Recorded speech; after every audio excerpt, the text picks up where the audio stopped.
네, 우리 이 시간 또 매주 우리 진행하고 있는 철로 역정에 대한 이야기를 함께 나누도록 하겠습니다.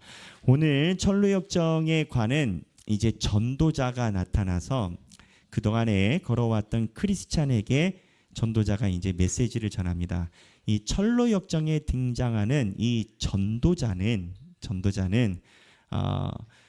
말씀을 전하는 자, 어떠한 경우에는 말씀을 전하는 옆에 지인이 될 수도 있고요. 아니면 성경 말씀이 이야기하는 말씀이 될 수도 있고, 예수 그리스도께서 이야기해 주시는 것에 직접적인 그러한 상징이 되기도 합니다. 근데 오늘 나타나는 전도자는 예수 그리스도의 상징적 의미로, 총체적인 의미로 전도자가 이제 크리스천에게 가르쳐 주는 내용입니다. 네가 왜 그동안에 처음에 짐을 지고 걸어오다가 왜 곁길로 빠졌는가? 그리고 곁길로 빠졌을 때 어떻게 해야 되는가? 소위 이제 신앙생활을 다시 올바르게 오는 노하우를 소위 일타 강사처럼 얘기를 해주시는 그 부분입니다. 네, 그 부분을 우리가 먼저 본문을 함께 읽으면서 중간중간 중요한 걸 설명해 보도록 하겠습니다. 오늘 낭독은 우리 문미자 집사님께서 수고해 주시겠습니다. 자, 그러면 처음부터 한번 읽어 보시겠습니다. 그때 크리스천이 약간 생기를 얻은 것 같았으나 다시 처음처럼 전도자 앞에 떨면서 서 있었다. 전도자는 계속해서 말했다. 내가 말하는 것에 대해서 좀 더 신중한 주의를 기울이십시오. 내가 이제 당신을 현혹한 자가 누구이며 누가 그 자를 당신에게 보냈는지 알려드리겠습니다. 당신이 만난 그 자는 세상 지혜자라는 자인데 그렇게 부르는 것이 마땅합니다. 왜냐하면 그는 오로지 이 세상의 교훈만을 좋아해서 항상 도동마을의 교회에 출석하고 이 세상의 교훈이 십자가를 지지 않고서도 그를 구원해 줄 것으로 생각해서 그것을 최고로 사랑하고 있기 때문입니다.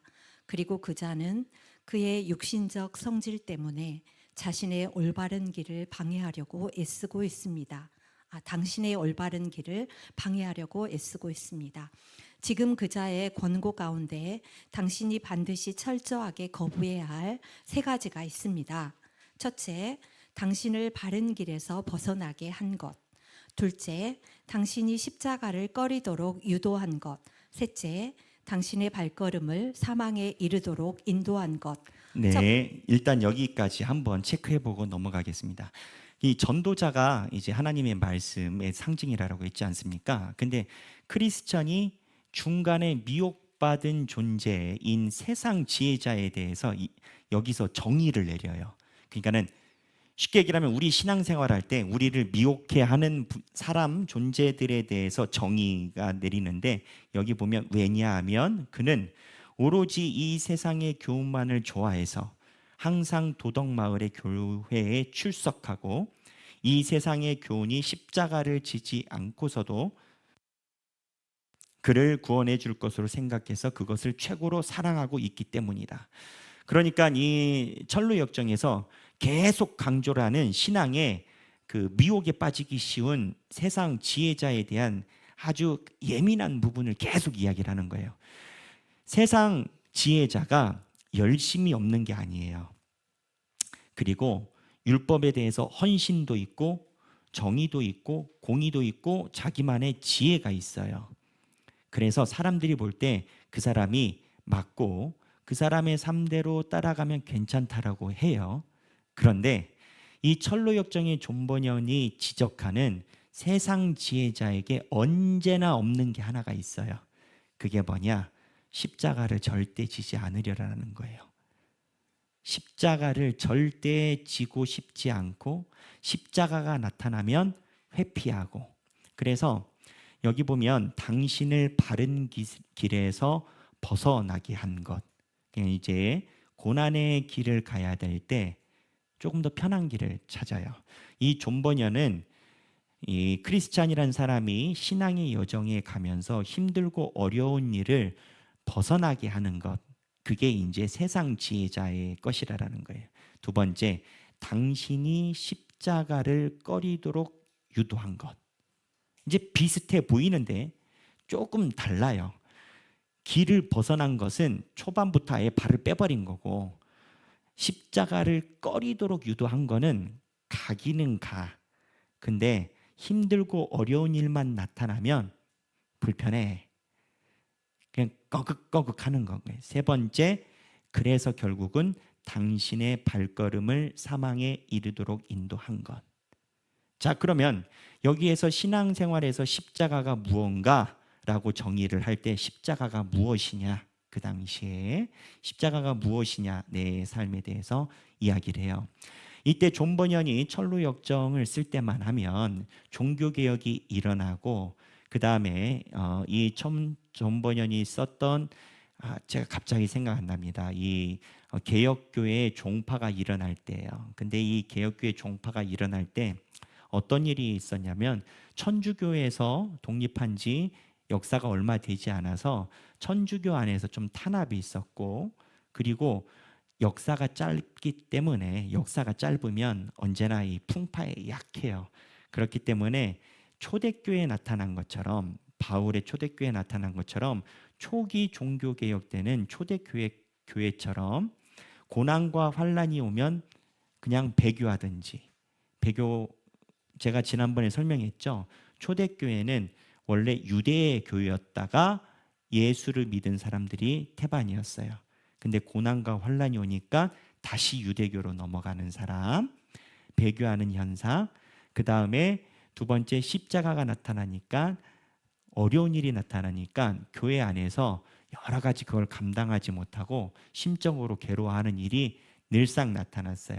그러니까 존 버년이 쓰는 책의 십자가의 개념은 신앙생활 안에서 일어나는 현상을 이야기를 해요. 그러니까 신앙생활이 녹록하지는 않다라는 거지. 언제나 우리가 생각하는 것처럼 그렇게 평탄하지만은 않다라는 거지. 신앙생활을 하다 보면 어려운 일을 만나기도 하고, 신앙생활을 하다 보면 때로는 이해 안 되는 일을 만나기도 하고. 제가 오늘 아침에 유튜브를 보다가 인스타였던 것 같아요. 우연히 한 쇼츠를 봤어요. 이름이 뭐였더라? 뭐 1분 말씀해가지고, 요즘 그렇게 선교하는 인스타들이 있거든요. 마리아가 나온 거예요. 그래서 마리아가 나와서 이야기를 하는데, 마리아 입장에서 이야기를 하는 건 거예요. 나는 마리아예요. 저는 처음에 하나님을 잘 따랐어요. 근데 하나님이 나보고 아이를 가지래요. 근데 나는 아직 결혼을 안 했어요. 아이를 가지면 사람들이 나를 손가락질 할 것 같았어요. 그리고 아이를 가지면 내가 감당할 수 있을까? 그리고 그게 과연 될까? 그런 생각을 했어요. 그런데 하나님 말씀대로 내가 모든 걸 다 내려놨어요. 그랬더니 하나님께서 예수 그리스도를 낳게 해주셨어요. 그래서 그 1분 메시지의 끝이 뭐였냐면, 내가 이해하지 못하는 상황을 다 내려놓고 하나님의 인도하심을 구하니 내가 이해할 때 기대하지 않았던 결과가 나왔다. 이런 메시지예요. 그러니까는 이제 신앙이 이해 범주에 넘어갔다라는 거죠. 오늘 제가 BT 촬영했는데 이해 관련된 성경 본문이 금요일 날 나와요. 금요일 날 나오는데 부활 논쟁인데, 그래서 이 십자가라는 이 상황이 초대교회에 보면은 모든 종교개혁이나 그리고 하나님께서 이끌어 가시는 초대교회의 모습에 보면은 교회 안에서 온전히 신앙을 생활한다라는 것이 정말 어려웠겠구나라는 생각이 많이 들어요. 교회 역사를 보면. 그 중에 제일 큰 건 저는 그 고문이라고 생각해요. 우리는 고문 시대에 살진 않아요. 누가 예수를 믿는다고 잡아가서 막 다리를 찢고 자르고 그러진 않아. 근데 초대교회와 종교개혁 시대에 보면, 종교개혁 시대 때도 종교전쟁으로 다른 종교에 해당된 국가에 들어가면 고문을 당하고 목숨을 잃기도 했어요. 그럼 이게 효과가 없냐? 효과가 있지. 그러니까 이 반작용이 어떻게 나타났냐? 그런 거에 대해서 어느 정도 타협을 하는 거죠. 근데 하나님을 완전히 떠날 수는 없거든요. 명예 때문에 못 떠나는 게 아니에요. 하나님이 그 마음에 씨앗을 뿌려놨거든요. 하나님의 씨가 있거든요. 그러니까 하나님의 씨를 자기가 벗어낼래도 벗어낼 수는 없어. 하나님이 늘상 나에게 이 씨앗으로 양심의 가책을 느끼게 계속 두들겨. 그럼 그걸 부인할 수 없어. 그러니까 어떻게 되냐면 내가 어려운 일은 피하고 이 하나님의 씨를 온전히 가져가는 길로 소위 다른 방향으로 열심히 한다든지 아니면 다른 방향으로 무언가 최선을 다한다든지, 여기는 율법주의자라고 표현하잖아요. 율법주의자가 어쩌면 우리 같은 사람일 수도 있어요. 제가 지난번에 얘기를 했지만 곽선희 목사님이 저한테 한 얘기가 여기서 하길교회는 기도를 더 하고 하나님의 은혜를 구해야 된다. 잘못했다간 바리새인 만들어낸다. 이제 그 얘기를 저한테 몇 번 당부를 하셨어요. 그러니까 무슨 얘기냐? 말씀의 묵상함이 십자가를 피하는 도피처가 되는 순간 이제 율법주의로 돌아간다는 거죠. 그래서 이 존 버녀는 이 십자가를 피하는 현상이 단순히 내가 하기 싫은 일을 안 한다라는 게 아니라 신앙생활에서 내가 어렵고 힘들고 이해 안 되고 뭐 단어가 뭐가 됐든 그거를 만났을 때 이탈하던가 아니면 꺼걱 아까 여기 표현이 뭐지? 꺼리도록 유도하던가. 그래서 결국에는 성경이 말하는 십자가 고난이 있는 신앙생활을 버리고 십자가 없는 다른 생활을 추구를 할 때 존 버녀는 그거를 이탈이라고 이야기를 하는 거예요. 그래서 이 세부적인 내용을 보면 우리 신앙생활에도 많은 적용과 이해가 가능해요. 뭐 이 십자가에 대해 꺼리는 것이 교회 안에서 형성이 된다라고 제가 얘기를 했지만 사실은 이 당시의 사람들은 삶과 교회가 거의 구분이 안 됐어요. 유대인들, 제가 얘기를 한 것처럼 유대인들은 모이면 회당부터 지었어요. 자기 집을 짓기 전에 말씀 있는 곳에. 그래서 그 당시 사람들은 말씀 있는 교회와 내 집이 거의 일치의 개념이었어요. 무슨 얘기냐? 삶에서 일어나는 현상도 교회와 연관되고 교회에서 일어난 현상도 삶에서 연관되는 그러한 풍토였다는 거예요. 그래서 좀 폭넓게 이야기를 하면 어떠한 것이든 간에 하나님의 신앙생활을 걸어가는데 힘든 일은 있기 마련인데 그거를 꺼려하고 피하려고 하는 것을 존 버년의 이 저자는 이탈로 보는 거예요. 그래서 신앙생활의 율법주의자와 진정한 크리스찬의 차이는 십자가를 지느냐 안 지느냐로 구분이 된다라고 이야기를 하는 거예요. 그래서 그 다음에 첫 번째로 첫 번째로 당신은 그가 당신을 바른 길에서 벗어나게 한 것과 당신이 그자의 권고에 동의했던 것을 혐오해야 합니다. 왜냐하면 세상 지혜자의 권고를 따르는 것은 하나님의 권고를 거부하는 것이기 때문입니다. 주께서 좁은 문으로 들어가기를 힘쓰라고 말씀하셨는데 내가 당신에게 가르쳐준 문이 바로 그 문입니다. 좁은 문은 생명으로 인도하지만 찾는 사람이 적습니다. 이 악한 자가 당신을 좁은 문에서 그리고 생명길에서 벗어나게 해 거의 멸망에 이르도록 했으니 그자의 유혹과 그자의 말을 들은 당신 자신을 미워하고 혐오해야 합니다. 자, 여기 보면 우리가 일반적으로 성경을 읽을 때 성도들이 이해하고 있는 좁은 문하고 그리고 넓은 문의 차이를 이렇게 많이 인식을 하고 있어요. 좁은 문은 하나님의 신앙생활하는 거고 넓은 문은 세상의 영광을 구하는 것이다. 그렇게 이해를 하고 있거든요. 근데 존 버년은 여기서 들어가서 조금 더 폭이 좁아요. 내로우예요. 그래서 존 버년은 세상의 영광을 취하는 것은 이미 이 크리스천에겐 없어요. 왜냐하면 크리스천은 자기가 가지고 있는 멸망의 도시를 떠나왔기 때문에. 그래서 존 버년이 이야기를 하는 좁은 문과 넓은 문은, 좁은 문은 아까 얘기한 그대로예요. 신앙생활하다가 십자가를 지는 게 좁은 문이고 십자가 없이 신앙생활하는 것을 넓은 문이라고 이야기를 해요. 그래서 존 버년의 강조는 신앙생활을 할 때 힘들고 어려운 일을 기피하고, 이게 뭐 꼭 봉사를 이야기를 하는 게 아닙니다. 봉사나 그런 게 얘기를 하는 게 아니라 신앙적인 갈등과 고난과 고뇌를 이야기하는 겁니다. 사람들이 몸이 힘들어서 교회를 기피하는 건 없어요. 오히려 사람들은 교회를 행복해 하면 몸이 부서져라 또는 내가 시간이 다 소진돼도 모자랄 정도로 교회를 위해 헌신하곤 해요. 마음이 문제예요.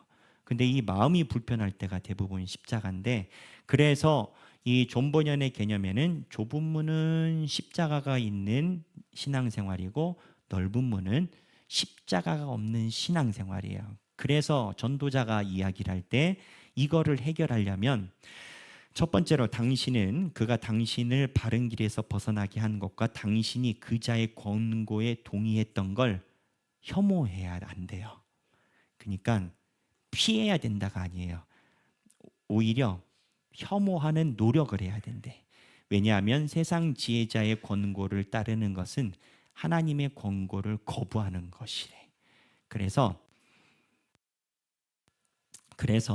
세상이 이야기를 하는 대로 편한 신앙생활의 길을 따르는 것은 하나님이 힘들게 이야기를 하시고 예수 그리스도의 생애를 봐도 십자가의 길이 있었기 때문에 그거에 대해서 따르는 건 하나님의 권고를 거부하는 것이래요. 그거를 비유를 좁은 문 생명의 문으로 했어요. 자, 두 번째 읽어주시죠. 두 번째로 그자가 당신이 십자가를 싫어하도록 유혹했다는 것을 미워해야 합니다. 왜냐하면 당신은 십자가를 애굽의 보화보다 귀하게 여겨야 하기 때문입니다. 그 밖에도 영광의 왕이신 주님께서는 자기 목숨을 구원하고자 하면 잃을 것이요 라고 말씀하셨습니다. 그리고 물은 내게 오는 자가 자기 부모와 처자와 형제와 자매와 더욱이 자기 목숨까지 미워하지 아니하면 능히 내 제자가 되지 못하고 라고 말씀하셨습니다. 따라서 제가 말씀드릴 수 있는 것은 당신을 설득하려고 애썼던 자가 진리를 거슬러서 당신은 영생을 얻지 못하고 죽을 것이라고 가르쳤던 것을 반드시 미워해야 합니다. 자, 여기도 똑같이 나오죠. 그러니까는 이 표현이 굉장히 단호한 거예요. 피해야 됩니다가 아니라 미워해야 된대요. 그러니까는 그러한 유혹이나 내 마음에, 그럼 누가 유혹해요? 누가 유혹해? 여기에서 이제 주변에 누가 와가지고 그건 괜찮다라고 할 때 그 워딩을 미워해야 된다라는 거죠. 세 번째 한번 읽어볼까요? 세 번째로 당신은 그자가 당신의 발걸음을 죽음으로 인도했던 것을 반드시 미워해야 합니다. 그리고 그자를 당신에게 보낸 자가 누구인지 반드시 생각하고 그자는 당신의 짐을 벗겨주지 못한다는 것을 기억해야 합니다. 그자는 율법주의자라는 사람에게 당신을 보냈습니다. 율법주의자는 지금도 당신의 자녀와 함께 종노릇하는 계집종의 아들입니다. 그리고 비밀스럽게도 당신의 머리 위로 떨어질 것 같은 두려움을 준 것은 신의 산입니다. 지금 자신의 자녀와 함께 종으로 있는 그들이 어떻게 당신을 자유롭게 해줄 수 있다고 생각하십니까? 율법주의자는 당신을 죄짐에서 자유롭게 해줄 수 없습니다. 지금까지 그에 의해서 짐을 벗은 사람은 한 사람도 없습니다. 그리고 앞으로도 없을 것입니다. 당신은 율법 행위로 의롭다함을 받을 수 없습니다. 율법 행위로 짐을 벗을 수 없기 때문입니다. 따라서 세상 지혜자는 거짓말쟁이요, 율법주의자는 사기꾼입니다. 그의 아들인 에의는 얼굴에 미소를 짓고 있지만 위선자이며 당신을 도울 수 없습니다. 저를 믿으십시오. 당신이 저 바보 같은 자들에게서 들은 것은 시끄러운 소음 그 자체입니다. 그들은 제가 제시한 길에서 당신을 벗어나게 해서 당신의 구원을 빼앗으려고 했습니다. 자, 여기 보면 율법주의자가 나오잖아요. 율법주의자. 이제 존 버년은 이렇게 강조를 하는 건 거예요. 십자가 없이 나머지 것으로 신앙생활의 완성을 이룰 수 있다라고 생각하지 마라. 핵심은 십자가의 길을 묵묵히 걸어가야 된다. 이제 이 차이예요. 그러니까 이제 우리가 율법주의 생각을 하면 말씀을 뭐 십계명 잘 지키고 그런 개념으로 이해를 하는데, 지금 이 문맥에서 존 버년이 강조하는 건 율법주의는 오히려 십자가를 도피하려는 피난처라는 거예요. 이 사람 개념엔 마치 내가 율법주의적으로 모든 거를 하면 다 되는 것처럼 여기고, 근데 아까 서두에서 이야기를 한 것처럼 핵심을 뭘로 보느냐, 자기가 담당해야 될 십자가를 대면하느냐 대면하지 않느냐. 그래서 존 버녀는 그 각도에서 율법주의로 회피하려고 하지 말고 힘들어도 이 영광의 길을 걸어가라. 그 차이는 십자가다. 이렇게 이야기를 하는 거예요. 이 말을 마치자. 읽어주시죠. 를 마치자 전도자는 자신이 한 말에 대해서 확증해 달라고 하늘을 향해 크게 소리질러 기도했다. 크리스천이 서 있는 산 위에서 하나님의 말씀과 불이 나왔으며 크리스천의 머리카락은 곤두섰다. 하나님의 말씀은 다음과 같았다. 무릇 율법 행위에 속한 자들은 저주 아래에 있나니 기록된 바 누구든지 율법책에 기록된 대로 모든 일을 항상 행하지 아니하는 자는 저주 아래에 있는 자라 하였음이라. 이제 크리스천은 죽을 수밖에 없다고 생각했다. 그리고 슬프게 울부짖기 시작했다. 심지어 세상 지혜자를 만난 그 시간을 저주했다. 세상 지혜자의 충고를 쉽사리 들은 자신을 바보 중에 바보라고 생각했다. 또한 육신적인 지혜에서 나온 세상 지혜자의 말 때문에 자신이 올바른 길을 버린 것을 생각하고는 크게 부끄러워했다. 다소 진정이 되었을 때 크리스천은 다음과 같이 전도자에게 자신에 대해서 질문했다. 자, 여기 보면은 이제 이게 문맥이 그냥 했는데 생각 없이 쓴 글이 아니에요. 보면은 굉장히 조직 신학적이고 굉장히 그 프로세싱을 정확하게 묘사를 해놨어요. 지금 이 크리스찬은 자기가 그렇게 아닌 듯하면서 회피하려고 그랬던 십자가 회피 순간을 회개를 한 거예요. 내가 잘못했다. 그래서 이제 회개가 전제가 되고, 그 다음에 이 회개가 된다면 어떻게 되느냐?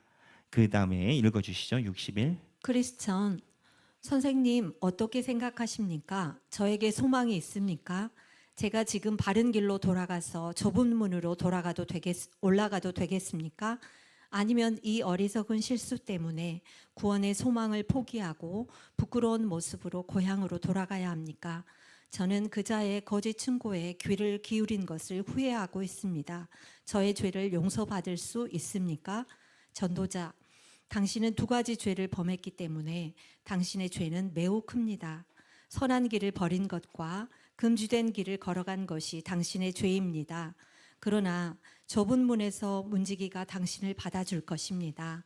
문지기는 사람들에게 호의를 보이는 분입니다. 그러나 두 번 다시 길에서 벗어나지 않도록 주의하십시오. 주의 분노를 조금이라도 촉발시켜서 길에서 망하지 않도록 하십시오. 자, 여기 보면 존 버녀는 구원이 무엇인가라고 할 때 구원을 두 개를 놓고 이야기를 하는 거예요. 존 버녀는 이 개념이 사실 칼빈과 살짝 충돌을 했습니다. 뭐냐면 존 버녀는 십자가를 회피하는 길이 멸망의 길이고 구원받는 길은 뭐라고 이야기를 하냐면 자기에게 주어진 힘들고 부담스러운 길을 걸어가는 것이 구원이다. 그게 천루역정으로 구원을 받는 순례자의 길이다라고 존 버녀는 이야기를 했어요. 근데 칼빈은 하나님의 은혜로 이야기를 했거든요. 칼빈은 하나님께 은혜를 받는 것이 구원이다라고 했는데 존 버녀는 그 은혜를 무시한 게 아니라 그 은혜가 정확하다면 십자가의 길을 천루역정 길이잖아요. 이제 이건 우리 절반도 안 왔잖아요. 가면서 이제 힘든 일이 계속 나와요. 신앙생활의 여정에 그 힘든 신앙생활을 묵묵히 대면하고 걸어가는 것이 순례자의 길이고 그게 구원의 길이다라고 이야기를 하는 거예요. 그래서 존 버녀의 사상을 제가 살펴볼 때 이런 겁니다. 존 버녀는 구원은 내가 대면해야 되는 십자가를 짊어지고 뚜벅뚜벅 인생을 걸어가는 거예요. 그래서 존 버녀는 자기의 결단과 자기의 책임과 그리고 자기의 헌신을 굉장히 강조를 합니다. 이게 있지 않으면 그냥 구원의 길에서 이탈했다라고 봐버려요. 그래서 여기에 보면은 존 버녀이 선한 길을 버린 것, 당신의 죄가 매우 큽니다라고 찝어요. 선한 길을 버렸대. 그게 이제 십자가 없는 길이에요. 쉽게 얘기하면. 두 번째, 금지된 길을 걸어간 당신의 죄. 그러니까는 이거를 두 개를 구분해요. 그러니까는 조직 신학적이라고 제가 이야기를 하는 거예요. 선한 길을 버린 건 그냥 심적 가능태입니다. 이제 가능태가 뭐냐면 아직 아무것도 안 했어. 그냥 선한 길을, 어려운 일을 나는 그냥 벗어나 있기만 했어. 십자가를 지기 싫어서 그냥 서 있기만 했어. 이 가능태. 그러니까 아무것도 안 했지만 길만 옆에만 빠진 거야. 이 상태하고, 두 번째, 금지된 길을 걸어간 것. 이 금지된 길을 걸어간 것은 가능태가 아니라 능동태예요.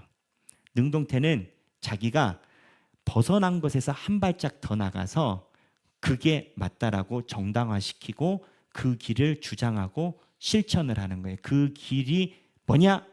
존 버녀는 십자가를 피한 것을 봐요.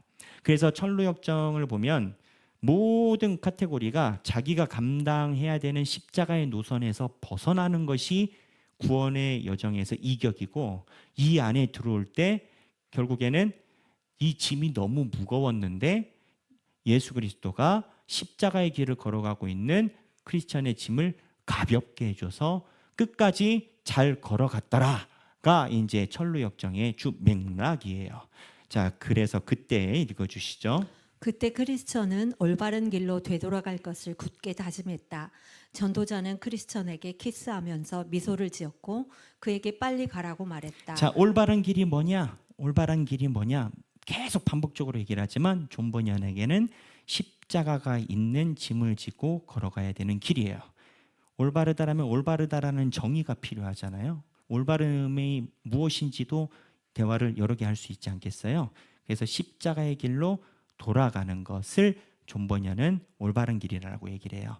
그리고 전도자가 빨리 가라고 해요. 무슨 얘기냐? 자, 아까 보면 크리스천이 저에게 소망이 있습니까? 라고 물어봤어요. 회개하고 저같이 이렇게 이탈한 사람이 구원받을 수 있나요?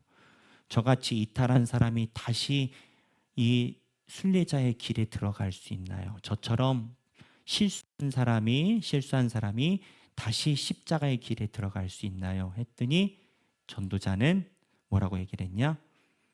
환영해 줄 것이니 빨리 들어와서 걸어가라. 그러니까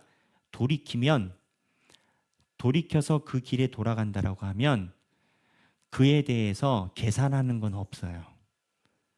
그냥 용납이 바로 돼. 바로 되고 걸어가면 돼. 근데 차이가 뭐냐? 자기가 돌이키려고 할 때. 근데 돌이키면 바로 걸어가고 과거에 실수했었던 것에 대해서 이 전도자가 묻지 않아요. 묻지 않고 다시 거기서 순례자의 길을 걸어가는 거예요. 자, 그 다음 읽어주세요. 그래서 크리스천은 서둘러 길을 떠났다. 길을 가는 도중에 누구에게도 말을 걸지 않았으며 누가 그에게 물어와도 대답하지 않았다. 그는 마치 금지된 땅을 걷고 있는 사람처럼 서둘러 걸었으며 세상 지혜자의 거짓 충고를 따라서 버렸던 바른 길에 이르기 전까지 자신은 결코 안전할 수 없다고 생각했다. 네, 그래서 그 다음에 어떻게 됐냐? 이 크리스천이 왜 흔들렸어요? 오다가 고집쟁이 만났지, 변덕쟁이 만났지, 세상 지혜자 만났지. 그러니까는 이 모든 흔들림에 존 버년은 외부적인 요인으로 인해서 신앙이 흔들렸다라고 보는 거예요. 외부적인 요인이 뭐가 됐든 바람이 불어서 내 귀를 통과하고 그 귀가 통과해서 내가 솔깃해서 내가 그 길을 이탈했다라고 보는 건 거예요. 그러니까 다시 돌아왔을 때 존 버년이 기술하는 이 십자가의 크리스천은 나타나는 현상이 누가 물어와도 대답하지 않고 누구에게도 말을 걸지 않았으며 어떻게 보면 외골수 같죠. 외골수 같고 외통수 같죠. 근데 이 크리스천은 그게 중요하지 않아. 나는 이 길이 하나님께서 십자가를 지고 가게 하라고 하신 길이고 이 당시 이 상황에서 크리스천의 심리는 가히 이야기라면 자기가 잘못이 없기 때문에 십자가를 감당한다라고 생각하지 않아요. 그렇잖아요. 크리스천은 회개를 했고 회개를 했으니 이 정서가 어떻게 되느냐? 내가 잘못한 과오가 있기 때문에 이 십자가의 길을 걸어가는 것에 더 가속도를 붙여요. 내가 속죄받은 것에 대한 반응으로 십자가의 길에 더욱더 매진해요. 올인해요. 이게 이제 크리스찬 존 버년이 묘사하는 인간이 신앙생활에서 이탈했을 경우, 이제 쉽게 얘기하면 그에 대한 보상인 거죠. 그에 대한 자기 마음의 양심의 가책에 대한 대답인 거죠. 그게 누구의 말도 듣지 않고 십자가가 있는 그 길을 그대로 쭉 걸어간다는 거예요. 이 존 버년의 이 스토리가 한 땀 한 땀 살펴보면 굉장히 많은 의미를 담고 있어요. 제가 제 임의로 이렇게 이야기를 하고 하는 게 아니에요. 그러니까 이 존 버년이 지난번에도 얘기를 했지만 성경책 다음으로 가장 많이 읽힌 책이 존 버년의 철로 역정이라고 하잖아요. 그래서 성경책과 이 철로 역정의 길을 같이 읽어봄이 우리 신앙생활에 실제적인 도움이 된다라고 저는 봐요. 그래서 이렇게 오늘 과가 끝나고 Q&A에 2번 한번 읽어봐 주시겠어요? 세상 지혜자의 정체는 무엇입니까? 네, 우리 다 함께 답 한번 읽어볼까요? 세상 지혜자는 영혼을 속이는 자이다. 세상의 지혜를 가지고 순례의 길에 있는 성도들을 유혹하여 그 길에서 벗어나도록 유혹하는 자이다. 자, 3번 다 함께 문미자 집사님이 읽어주세요. 전도자는 크리스천에게 회개하는 방법을 알려주었습니다. 그것은 어떤 것들입니까? 다 함께 읽겠습니다. 자신의 죄에 대해서 부끄럽게 여기는 것이 있어야 한다. 그리고 자신의 죄를 미워하는 것이 있어야 한다. 이것을 통해서 회개의 열매와 효과인 죄와 싸우는 일이 일어나기 때문이다. 네, 제가 우리 그 짧은 목회지만 목회를 보면서 제가 마음에 좋아하는 성도의 상이 있어요. 이제 저도 그런 성도들을 보면서 본받으려고 해요. 완성되고 무언가 결함이 없고 그래도 사람들에게 좋은 덕망을 받는 성도에 이르는 것도 매우 어려운 일이에요. 그게 의미 없는 게 아니라 매우 어려운 일인데 제가 볼 때 더 어려운 건 본인이 길에서 이탈했다라고 느꼈을 때 다시 그거를 회개하고 때로는 그거에 대해서 다시 본인이 되돌아보고 돌아오는 성도가 저는 더 귀하다라고 여기곤 해요. 왜냐하면 사람이 언제나 완벽할 수는 없어요. 다윗조차도 그랬어요. 다윗은 자기가 인간사에 있는 죄란 죄는 다윗은 다 지어봤어. 더 지어볼 죄가 없어. 다윗은 사기는 안 쳤다. 사기는 다윗이 왕이었기 때문에 사기칠 리는 없었고, 그런데 이제 다윗의 성서에서 보는 것은 다윗이 왕이고 겸비함이 뛰어난 것에서 다윗을 높이 평가하는 게 아니라 다윗이 언제나 돌아오는 능력, 굳이 요즘 말로 이야기라면 회복 탄력성, 하나님의 돌아가는 회복 탄력성에서 하나님이 은혜를 임했다라고 봐요. 사실 성서적으로 보면 다윗보다 더 경건하고 의로웠던 왕들이 눈에 보이곤 해요. 뭐 요시아라든지. 그래서 여러 명을 볼 수가 있습니다만, 그래서 여기서 이야기라는 중요한 것은, 지금 이야기라는 것은 자신의 죄를 미워하고 돌아오는 회개의 열매, 죄와 싸우고 돌아오는 자가 중요해요. 저는 가룟 유다와 예전에 이걸 가지고 설교를 한 적이 있습니다만, 물론 이제 저도 가물가물하고 여러분들은 기억이 아예 없으시겠지만 가룟 유다와 베드로의 죄를 놓고 볼 때 누구의 죄가 더 크겠는가라고 볼 때 그거 말하기 어려운 거예요. 왜냐하면 가룟 유다는 예수님을 팔긴 했지만 예수님이 팔려갈 때 근거리에서 가룟 유다가 있진 않았거든요. 근데 베드로는 예수님이 보는 눈앞에서 3번 주를 부인했거든요. 사람 면전에다 놓고 배신한 건 거예요. 자기가 예수님이 올 때 최고의 내가 예수님의 수제자다라고 자부심을 가졌는데 대놓고 예수님을 3번 부인했거든요. 물론 가룟 유다도 부인했지. 그러나 저는 만약에 제가 예수님이었으면 가룟 유다는 초반부터 나가리야. 그러니까 얘한테는 기대가 없어. 왜 사람 심리가 그게 있잖아요.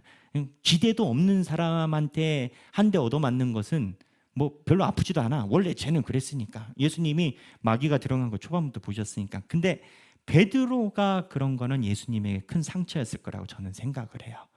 근데 누가 예수님에게 더 많은 평가를 받았냐? 베드로가 더 많은 평가를 받았어요. 차이는 뭐냐? 가룟 유다는 돌아오지 않고 베드로는 돌아왔어요. 그러니까는 이 도식을 짧게 얘기를 하면 예수님에게 더 상처를 많이 준 베드로가 돌아왔다는 이유 하나로 예수 그리스도의 교회에 반석이 된 거예요. 그래서 성경에 흐르는 모든 흐름이 돌아옴이에요. 돌아옴. 이 천루역정에 보면 지금 말고도 이제 크리스찬이 가면서 많이 삐끗해요. 그 인생이 뭐 어찌 안 삐끗하겠어요. 가면서 삐끗하지. 그런데 가면서 삐끗하다가 오고 삐끗하다가 오고 또 혹자는 그래요. 내가 도저히 돌아갈 수 없다라고 생각을 해요. 그리고 목사님, 내가 이렇게 가지고 있는 어려움은 도저히 돌아갈 수 없다. 근데 그거 알아야 돼요. 자기가 도저히 돌아갈 수 없다라는 게 또 하나의 자기 교만이야. 예수가 용서를 했다라는데 자기가 뭔데 안 된다라고 해. 그렇기 때문에 신앙 안에서 좌절감이란 마귀가 주는 거예요. 좌절감이 있기 때문에 안 돌아와. 근데 베드로는 좌절감이 있어도 죽게 돌아왔거든요. 그래서 지금 이 죄에 대해서 천루역정 존버년이 지적하는 바가 우리가 굉장히 생각을 많이 해봐야 된다. 자, 4번 읽어주세요. 전도자가 책망하는 것은 무엇입니까? 자, 책망하는 거, 잘못한 거 다 함께 읽겠습니다. 크리스천이 십자가를 싫어하고 자신의 율법의 행위로 구원을 얻으려고 했던 것을 책망하였다. 이것은 은혜로 시작하였다가 육체로 마치려는 것이다. 자신의 행위로는 결코 구원을 얻을 수 없다.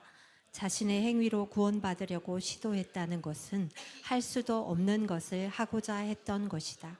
이것은 인간을 교만하게 만들거나 위선자로 만든다.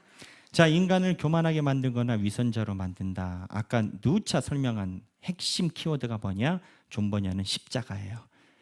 십자가를 알맹이를 쏙 빼놓고 나머지로 이루려고 하는 걸 총칭을 율법으로 이야기를 합니다. 내 삶이 어렵고 또는 신앙생활하다가 어려움을 당면했을 때 그게 내가 짊어지는 십자가고 그거 빼고 나머지 것으로 아무리 인테리어 해봤자 율법주의자라는 거죠. 7번 읽어주시죠. 전도자의 기도는 무엇을 의미합니까? 자, 우리 다 함께 읽겠습니다. 전도자의 말이 진실한 것임을 하나님께서 증거해 주신다. 이때 표적과 기사가 나타나기도 하며 성령의 능력이 동반되기도 한다. 표적과 기사의 목적이 있는 것이 아니라 진리의 말씀에 대한 확증의 기능이다. 자, 히브리서 2장 4절이 혹시 준비가 됐을까요? 우리 방송팀. 네, 제 얘기를 안 했는데 아유 감사합니다. 우리 히브리서 2장 4절 다 함께 읽겠습니다.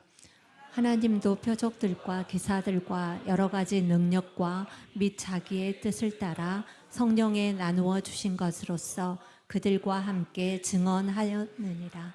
자, 그들과 함께 증언하였느니라. 무엇을 증언했겠어요? 하나님의 말씀을 증언한 거예요.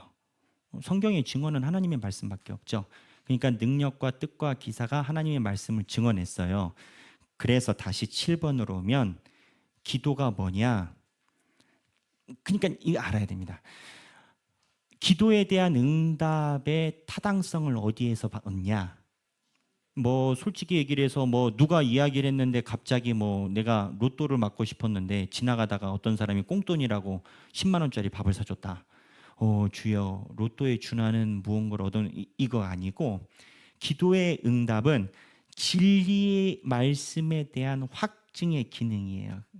무슨 얘기냐? 내가 기도해서 주 안에서 옳은 길로 갔다라고 하는 것은 돌아오든 뭐 안 삐끗했든 간에 결국은 말씀 안에 다시 서 있음을 이야기를 한다라는 거예요.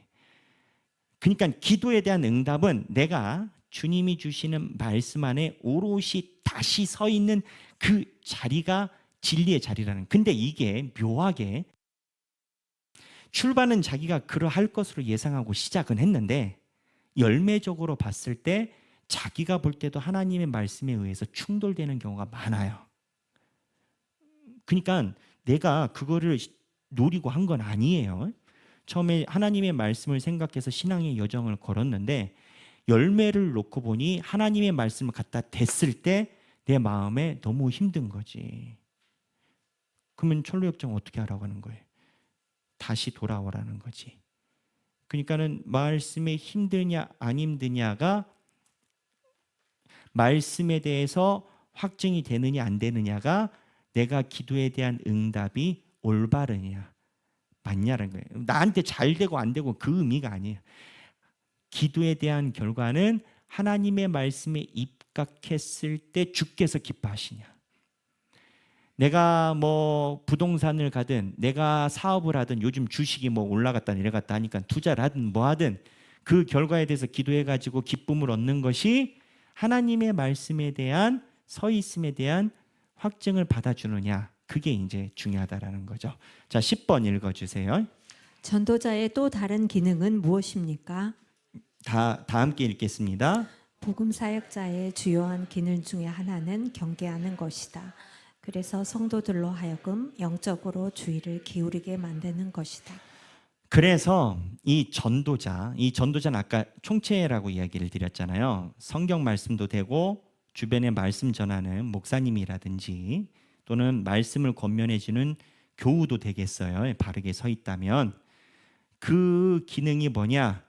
계속 옆에서 어긋나는지 어긋나지 않는지 영적으로 주의를 기울이게 자극을 주는 거예요.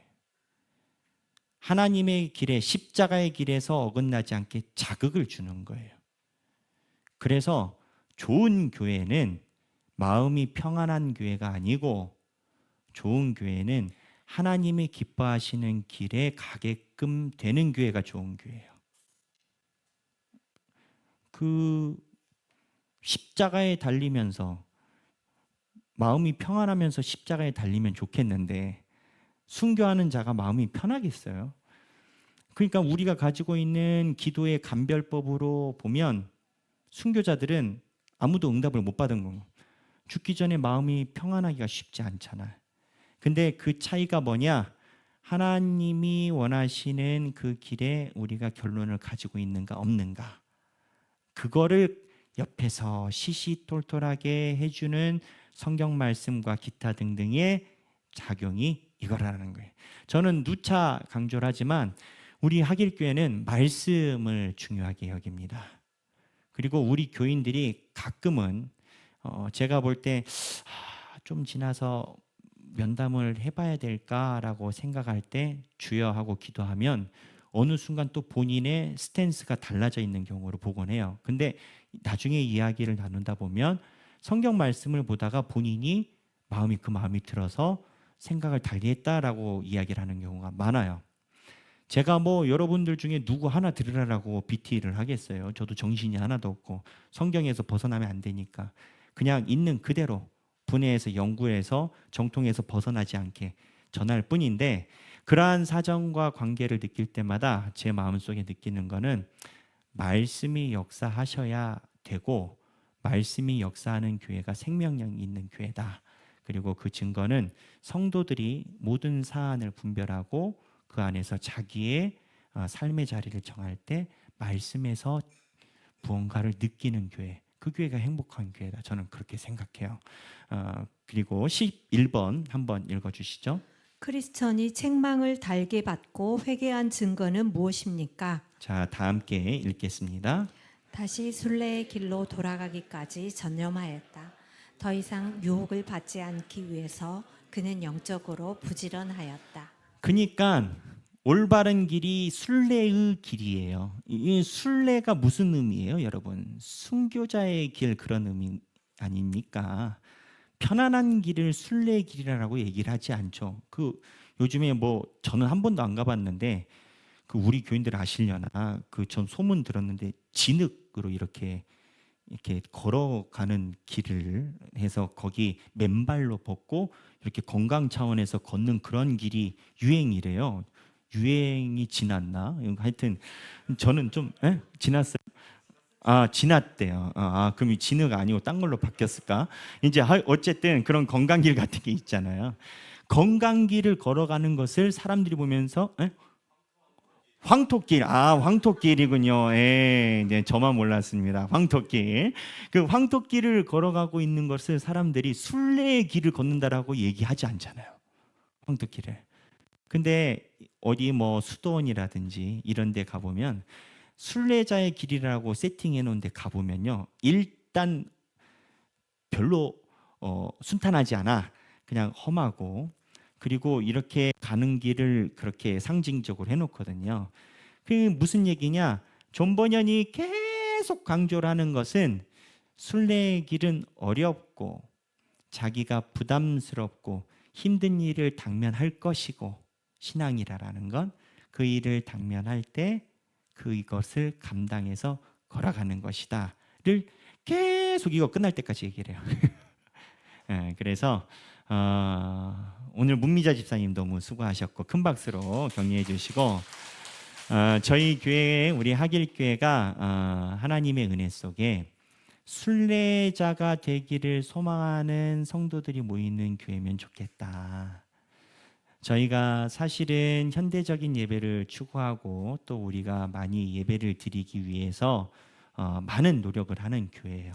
그래서 몇 번 우리는 다 알고 있지만 우리 교회가 가지고 있는 능력에서 최선을 다해서 예배의 장비, 방송 음향 장비에 최선을 다하고 있는 교회고, 그 교회는 그 이유는 예배 드릴 때 하나님께서 주시는 기쁨이 있기 때문에 성도들이 그 기쁨에 젖어드는데 목적을 많이 갖고 있는 교회예요. 하지만 그 기쁨 안에서만 있다면 순례가 없어요.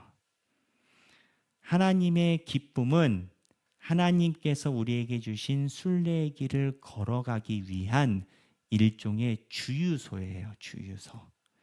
하나님께서 우리에게 은혜를 주시는 이유는 존 버년의 입장에선 험하고 어려운 길을 가게끔 하는 하나님의 격려와 응원이에요. 그래서 요즘에 이제 우리 교회 왔던 차성진 목사님이 요즘 뭐 인터뷰도 많이 하고 막 그러시더라고요. 차성진 목사님이 비판하는 주 포인트가, 그분이 실용음악 했거든요. 실용음악 했는데 현대 예배, 수련의 중심의 예배를 굉장히 비판을 해요. 근데 어느 정도는 저도 동의하라는 바예요. 뭐냐면 아이들이 와가지고 이렇게 예배 드리는 콘서트 같은 대리적 만족에서 끝난다라는 거지. 그러면서 이제 차성진 목사님이 한 얘기가, 구원파의 이요한 같은 경우는, 이요한 계열의 구원파 같은 경우는 차성진 목사님이 한 그대로 얘기를 하는 거예요. 5일간의 자기 그 성도의 그 수양회가 있대요. 5일간의 수양회가 있고 이 수양회가 끝나야 구원파로 입적을 시켜준대. 근데 그 5일간 동안에 교리 교육을 시켜서 5일을 갔다 오면 100% 구원파가 된대. 근데 이제 차성진 목사님이 하는 얘기가, 왜 기독교는 예배 드리고 은혜 받으면 그게 없냐라는 거지. 그러면 나중에 우리가 성도들을 잘 인도했다라고 할 수 있느냐라는 거지. 일리가 있어요. 저도 100% 동의하는 바예요. 그래서 이제 차성진 목사님이 우리 교회 와서 그냥 빈소리가 아니라 이 교회는 교육도 많고 뭐도 많고 해서 이 교회에서 잘 배우시면 됩니다 한 게 본인이 인터넷으로 다 조사하고 온 거고, 차성진 목사님이 우리 교회 와서 강단에 설 때 저랑 한마디 이야기를 한 적이 없어요. 일단 그분 자체가 스케줄이 일정하지 않고 뭘 어떻게 할 그런 스타일이 아니에요. 자유로운 영혼이셔. 그래서 제가 우리 하길교회가 가지고 있는 하나님의 은혜는 양자가 균형을 이루는 교회. 은혜도 있고 그리고 순례의 길도 가고, 그리고 이요한 구원파보다 더욱더 하나님의 진리를 확실히 가르칠 수 있고, 저는 여기 나온 것처럼 그 생각을 해요. 저는 하나님께서 주신 달란트가 많지 않지만 그 중에 하나가 어려서부터 설명을 잘했어요. 설명을. 그 애기들을 잡고도 설명을 잘했어요. 이렇게 말 안 들어도 설명을 잘했는데 이제 그 설명의 근원은 어렸을 때 싸움이었어요. 싸움.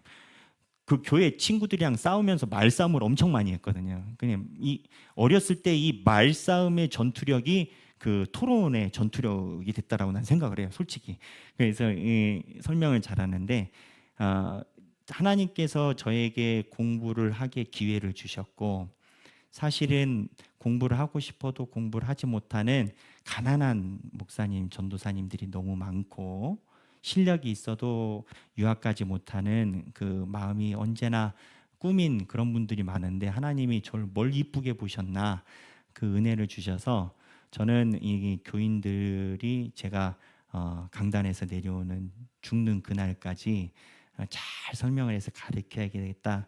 근데 이게 한편으로는 그건 거예요. 저도 순례자의 길처럼 크리스천처럼 어긋날 수도 있고 또 가르치다 실수도 할 수 있잖아요. 그런데 그거에 대한 내가 하나님을 향한 속죄에 대한 나의 최선이 나는 하나님의 말씀을 더욱더 연구해서 잘 가르칩니다라는 생각을 하고 있어요. 이제 이 얘기를 왜 하냐? 이 순례 얘기를 보면 사람마다 하나님이 그렇게 주신 길이 분명히 있어요. 다 달라. 다 다르지만 하나님이 저와 같은 루틴으로 자기가 가지고 있는 걸로 하나님께 이제 제 표현을 하면 속죄를 할 수 있는 황금의 길을 주신 루트가 있어요. 그렇기 때문에 그런 마음으로 하나님의 교회를 섬기는 사람은 대가를 바라지 않고 공로를 이야기를 하지 않는 거예요. 왜냐하면 내가 하나님께 이렇게 하는 모든 헌신과 이런 것이 나의 속죄와 비슷한 느낌을 갖고 있으니까 겸손하다를 넘어 조금 더 깊은 건 거죠. 그래서 우리 하길교회 성도분들이 평생 동안 생활하면서 하나님의 길에서 어긋나지 않고 이 철로 역정에 나오는 것처럼 주님의 부르심에 날마다 응답하며 살아가시기를 바랍니다. 네, 우리 잠깐이 아니라 기도를 좀 하는 시간을 갖도록 하겠습니다. 제가 고심하고 고심을 했는데 저희가 철로 역정 끝나고 기도 없이 가는 게 맨날 마음이 어려웠어요. 근데 이제 우리 운행 총괄하는 장로님하고 사무실에서 잘 협의를 해주셔가지고 저희가 운행하는 시간을 좀 늘리게 됐어요. 그래서 우리가 기도하는 시간을 가지면 좋겠다라고 생각을 합니다.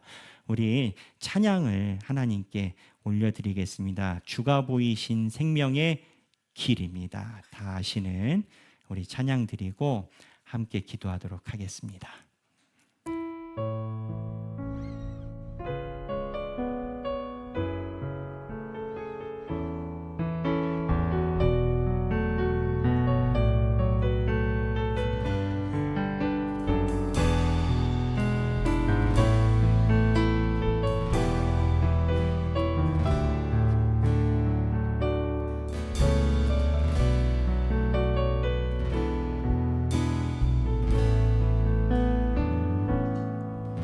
주가 보이신 생명의 길, 나 주님과 함께 사람 마음 들으며 주님 앞에 나가리.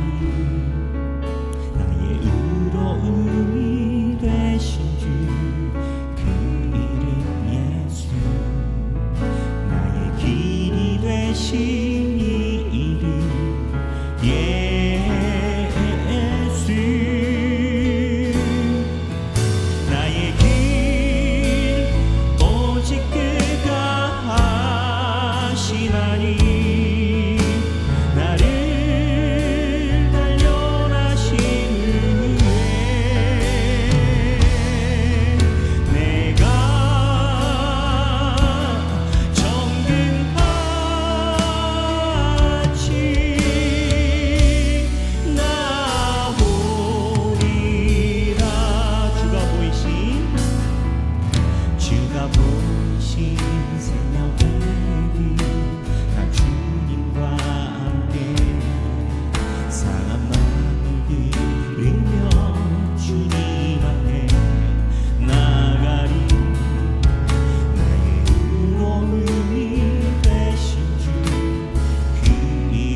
네, 두 번째 기도 제목을 우리 함께 두고 기도하면 좋겠습니다. 저희는 교회입니다. 그래서 주변에 계신 분들을 위해서 함께 기도하는 시간이 되면 좋겠습니다. 지금도 건강의 문제로 주님의 은혜를 구하고 있는 분도 있고, 또 급작스러운 건강의 문제로 또 병원에서 치료를 하고 있는 성도들도 있습니다. 그 외에 또 가정적인 어려움이나 풍파로 인해서 하나님의 은혜를 구하고 있는, 나도 물론 그럴 수 있으나 주변에 있는 다른 교우들이 있습니다. 우리 머릿속에 떠오르는 교우들을 위해서 중보기도하며 주께서 보호하사 주님께서 생명의 길로 우리의 교우들을 인도하여 주옵소서. 중보기도를 같이 하도록 하겠습니다. 우리 다 함께 기도하겠습니다. 하나님 아버지, 주여,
기도 제목을 같이 기도하면 좋겠습니다. 우리 마지막으로 교회를 위해서 같이 기도하면 좋겠습니다. 하나님, 전도자의 간섭이 있는, 그리고 우리가 언제나 주님 앞에 돌아오는 장력, 돌아오는 자극이 살아있는 그러한 교회가 되기를 소망합니다. 주여, 우리 교회가 순례자의 길을 걸어가는데 하나님께서 가장 기뻐하시는 교회가 되게 하여 주시고, 혹 여러 가지 이유로 길을 이탈할 때조차도 전도자처럼 나타나서 함께 걸어가는 교회가 되게 하여 주옵소서. 우리 교회를 위해서 각자 하나님이 주신 성령님의 음성을 따라 기도하도록 하겠습니다. 기도하겠습니다. 주여, 하나님 아버지, 우리의 교회를 사용하여 주옵소서. 하나님 아버지, 우리의 교회를 주님께서 받아주옵소서. 아버지, 우리의 교회가 하나님 앞에 온전히 서게 하여 주옵소서. 하나님께서 세우신 교회, 하나님의 뜻이 이루어진 교회, 하나님이 주인 되신 교회가 온전히 주님의 은혜와 하나님의 말씀을 받아라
기도하겠습니다.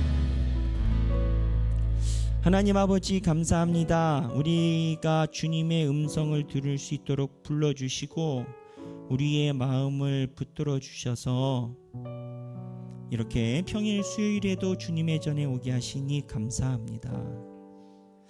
하나님, 우리가 교회를 올 때마다 주님을 만나고 가기를 소망합니다. 주님께서 우리를 만져주실 때 그 힘으로 우리가 순례의 길을 잘 가기를 소망하기 때문입니다. 하나님, 우리가 때로는 여러 가지 상황과 두려움과 고난과 힘듦 때문에 꺼려하거나 이탈하는 길이 있을지라도 주께서 우리를 버리지 마시고 전도자가 나타나 크리스찬을 계속 간섭하는 것처럼 우리 삶 중에 언제나 간섭하여 주옵소서. 또한 기도합니다. 혼자 걸어갈 것 같으면 그게 어찌 교회이겠습니까? 여유가 있는 자가 여유가 없는 자를 손잡아 일으켜 세워주고 서로 넘어져 있으면 서로 격려하여 일어나는 또한 교회가 되게 하여 주옵소서. 이 시간에도 병상의 이유로 또는 여러 가지 문제로 주님의 능력을 강하게 간구하고 기다려야만 되는 성도들이 있습니다. 주여, 그들을 주께서 담당하여 주시고 우리 성도들이 주님을 향해 기도하는 그 모든 기도 제목이 주 안에서 인도되게 하여 주옵소서.